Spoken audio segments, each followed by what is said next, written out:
time for my After Five guest, and I'm absolutely delighted she's come to see me. That is Jennifer Foster, an author of the book, The Eye in the Storm, as in person in the storm, and the energy dynamic model.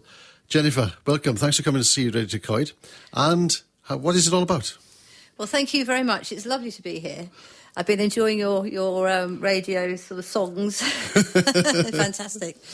Well, what's it all about? Well, over time, and I'm getting on now in years, but over the last, say, 25 years, I've worked a lot with mental health, learning difficulties, business coaching, and also people who are spiritual. And as I was doing this, I started to see a pattern of how people worked, which is deeper than just the mind, and it was actually how they worked on a human being sort of natural level. And I started to write it all down, and then I've spent the last 7 years just writing books and making videos to see if I can explain it to other people. So is this a case then of the brain controlling you or vice versa? Well, excellent point. Basically, normally, the way we're trained in today's modern society has meant that the mind is normally in control of you. And we're not even aware of this because we are in our mind, that's our only perspective. And because of things like, the IT, social media, the way children are taught at school now, and also work, we're trained to be very, very orientated towards money, status, and all that sort of thing. And that's what I call getting a tick, a hooray, an emotional buzz from something that's outside of you. And the more you focus on that, the more you need it. So people in the end become totally governed by their mind and totally perceive their reality through that. Whereas before, I think maybe 80 years ago plus, our mind wasn't like that, and we weren't looking at the world through our minds. We were more using our brain, and our brain knows who we are. Our brain knows if we like strawberries or if we like bananas. It knows that. So if you know who you are, and if you start to understand that who you are is much, much deeper than your mind, and instead of thinking your mind controls you, if you can start to see that your mind is actually created by your reality, which is determined by your brain and determined by what your brain experiences, and that's things like, am I safe? Can you understand me? Am I giving love and care in a situation? Which is a very animal, natural way of being. And if you focus on that, your mind calms down, your mind stops controlling you, and suddenly you're not stressed. Suddenly you can see and experience what's actually happening to you in that moment, rather than thinking all the time about the present, about the past, about the future, about what you should do next, and about whether other people are approving of you or not. Instead, you can just sort of sit and be like a cat on a mat and just know who you are and get on with it, and your mind is not controlling you anymore. So then, energy dynamic model, there are three dynamics: spiritual, mind, and feel. Is that right? Yeah. That's right, yes. Yeah. And of those three, there are 4 types. Yeah, okay. Let me go into that, okay. But I was surprised at spiritual, so that's a religious thought? Well, if you imagine a house, really briefly, if you imagine a house, if you're in the garden, you're experiencing life as an animal in the feel zone. If you imagine you're on the first floor of a house, you're experiencing life as a process through your mind. So your mind is processing the information, and it's like you're looking out the bedroom window. You can still see what's in the garden, you can still see what's happening, but you're one removed, you're one above it. So you're not actually feeling it, you're observing it. Right. Now, the spiritual one is one step even higher up, and it's like you're on the roof. And it's like you're standing on the roof, you're still in the time, you're still in the present, but you're observing it, you're judging it normally. Judgment is normally the clue here. And you're judging it depending on your spiritual or your religious belief. So you're kind of observing the mind and the reality with the filter, I guess, or the interpretation of your spiritual or religious belief. You could say religious, but spiritual also does fit into that. And what a lot of people do, which is a lot of people do this, and they're even encouraging it now as a sort of coping mechanism, is a lot of people, instead of being in the garden doing their fields, hugging their children and making food, what they tend to do is they tend to leave that reality and go right up onto the roof and start to meditate, get their energy from up there, and then they go down again. Now, although there's nothing wrong with that, and this isn't a moral judgment, there's nothing wrong with that. But if people leave their reality and go up into their roof, and by definition, they shut off their senses, don't they? When they're meditating, you ignore. Yeah. So you go up.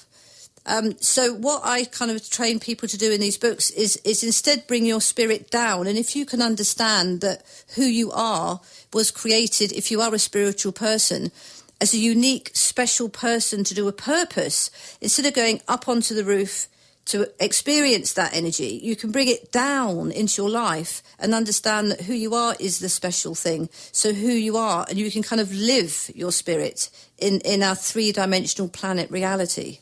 Right, so feel scores is also part of this, isn't it? So feel scores can make you happy, can make you sad. Feel scores is either contentment or grief, yeah. So high scores make you happy, as they say, and low scores mean you could have depression. Oh, yes. People who have lots of minus feels, I call them, are depressed. Yes, absolutely. And what can happen sometimes, and this is really interesting, if you imagine your feels are stored in a goldfish bowl of sparkling water, if you've got lots of dark water in there, that is depression. But sometimes the brain puts these dark feels in a bottle, so you don't actually feel them, because they're stored in a bottle. And then what happens is, as your life goes on, sometimes something will trigger a bottle, and if you imagine it's like Coca-Cola, it will suddenly fizz up, and that fizz from your goldfish bowl in your sort of stomach area goes up through your body into your mind, and you can actually experience it like this. And it fizzes up and it goes bang, and that's anger and anxiety. So that's the emotional fizz. I'll regret. A regret's probably a bit of a sad. So a regret might be when the bottle's slowly emptying, which actually is quite healing. And I saw something the other day on social media where it was saying that when you cry, that actually does release some sad. It actually had a hormone that it released, and that fits in really well to this idea, because when you feel sad, it's good because it means your bottle's emptying. So your bottle empties, the dark water is absorbed by the sparkling water. So although you feel temporarily sad for a moment, that sparkling water absorbs that, becomes lighter again, and then you feel better. And that's why having a good old cry sometimes really helps, because you're letting it out. So the point I was getting to is that all of us perhaps in our lives, something hasn't happened for us, something we haven't achieved the ambition we want to achieve. We should have done something which we didn't do. You know, even if we go back to our teens, we didn't ask a girl out who we liked, and I know she's married to somebody else and things like that. You know, So what part is that playing in this? I would say that was more your mind, to be honest. There was probably something around that event that's still with you, so you're still carrying it with you. So there would probably be a sad something to be associated with that. So is that a bottle? That there will be a bottle around there in your stomach area. But what your mind would have done was your mind would have attached that sad feel to a girlfriend or to something that you didn't do. But it might not actually be that. It might just be maybe in that event you weren't showing who you are. Maybe in that event you felt misunderstood. Yeah. So it's more about the feel that you had, but your mind would have attached what I call a poster about that. So you will think it's about the girl, but actually it's probably about the fact that you weren't understood. So later on in your life, if you do become understood, that bottle will empty and you'll forget about the girl. Right. Because you keep saying this all the time, who you are. That's an important part of it, is it? Well, yes, if you can get to grips with who you are, because this is how your feels are worked out. So your brain calculates everything on that sort of ruler. So if you don't know who you are, your brain can't really collect a feel up, because if I don't know I like apples, my brain can't work out whether or not that feels good or feels bad if I eat an apple. Mm-hmm. So one of the first things is to, number one, know that you can leave your mind. That's a huge step. Just knowing this is a huge step. Realise your mind isn't you. You might be in it, but it's not you. So go down. So the brain is you. Yes. Right. Well, the brain interprets who you are by how you're born. So how do you keep these bottles closed then permanently? Oh, well, you don't want to be doing that, because if they're closed permanently, then they might just sort of like spontaneously combust. What you need to do. But you can achieve these false scores, can't you? By living in a wonder world or an imaginary world, can't you? Oh. Right, okay, if you want to leave your feel zone because it's all a bit too much, then you go into the escape world, which is drinking, drugs, etc. Right. Or you can go into other people's feel, which is when you care for someone else on behalf of you. And again, there's nothing morally wrong with this, and it's actually quite natural. So if I have a child and my child feels good, I then feel good because I'm feeling good because they are. So you're saying don't keep these bottles permanently shut then, are you saying? Yeah, what we need to do is we need to understand this sort of imaginary way of people working. Then what we need to do is to build up our plus feel scores, because that means our sparkling water goes right up, so our goldfish bowl's really, really full. And then what our brain does, and what's really important again, is that we've been programmed to do this. This is a totally natural process. What our brain will do is think, hey, we feel quite good now. We can empty a bottle of grief spontaneously. So the brain will suddenly think, okay, I feel really good, let's empty a bottle. And you will experience grief suddenly out of nowhere and maybe have a cry. And then the bottle will sink down and then you'll feel okay again. And that's how the process works. And in therapy, this is called a healing crisis. It's when you start to get better, often you suddenly feel worse for a few days. Then you start to feel better, then you feel worse. And that's you cleansing yourself from these grief bottles, because you're building up your plus feels, and now your body can cope. So this person's got all this wonderful feeling. Yeah. So that can achieve ambition and help you in leadership skills and things like that? Yes. Well, this is where it gets quite magical, is that this is when it all goes magic. Once you realise all this, you suddenly see that if you can be who you are in a kind and humble way and go around collecting plus feels, which is all about love, care and nurturing other people as well as yourself, suddenly you find that people will connect to that because you're showing who you are. They will connect to that, and then they will follow you and you will follow them because they've seen a recognition. They recognise you as a similar person. Right. And so then you have two people. So what I can create and what you can create, 1 + 1, suddenly you create something that's bigger than both of you, which is like a number 2. Okay? In the mind, everything's all very linear.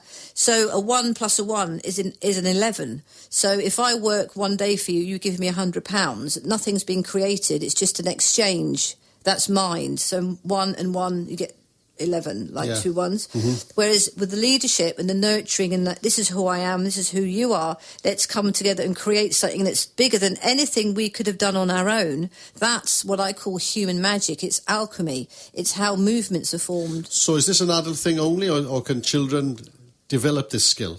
Well, I've got a free online course where parents can teach their children this. It's really easy because it's just a knowledge. It's a pure knowledge. And once children understand about fizzy bottles of water, and they can say, oh, my mind is going fizzy. They can say, I'm having a sad feel now, mum or dad. And then they start to communicate. And part of the things that makes you feel good, I call them your power needs, and there's 10 of them. One of them is being understood. So if you are able to teach your children or your staff or your wife or your husband or anyone really, and yourself, how to communicate all this, suddenly you feel better anyway. And it takes all the blame away. It makes you responsible for how you are, makes you responsible for what you feel. So it's a kind of maybe not a cure, but a help with depression then, is it? Yes. Oh, yes. It can help all sorts of mental health conditions, partly because it explains what it is. And then suddenly you, instead of thinking, oh, I've got some big issue that I can never solve, it's, well, actually, what I've got lots of grief. I'm carrying lots of grief. And what I do to change this is I try and find some plus feel scores. And what I'm doing is at the moment, I'm training people up to be energy dynamic practitioners. So a therapist could be able to use this tool in their therapy and their counselling sessions to help people to understand what they need to do next, because it's all about the individual. So maybe a therapist could help someone with depression or anxiety by saying, well, hey, guess what? Let's find out who you are. Let's look at that and let's go and do something, and that will make you feel better. So it's designed to help people themselves, but also to work with a professional, if the professional can use this model. And that's really my intention. Right. And the website is? It's www.energydynamic.co.uk. Energydynamic.co.uk. Yeah. Quite simple, yeah. Yes. Okay. Well, thanks so much for coming to see me today. This book did give me some thought, definitely, when I read it, yeah. So The Eye in the Storm, the Energy Dynamic model is by Jennifer Foster, MA, BSc. Lovely. Thanks for coming today. It's been a delight to be my After Fight guest today. Thank you. Thank you very much. It's been great.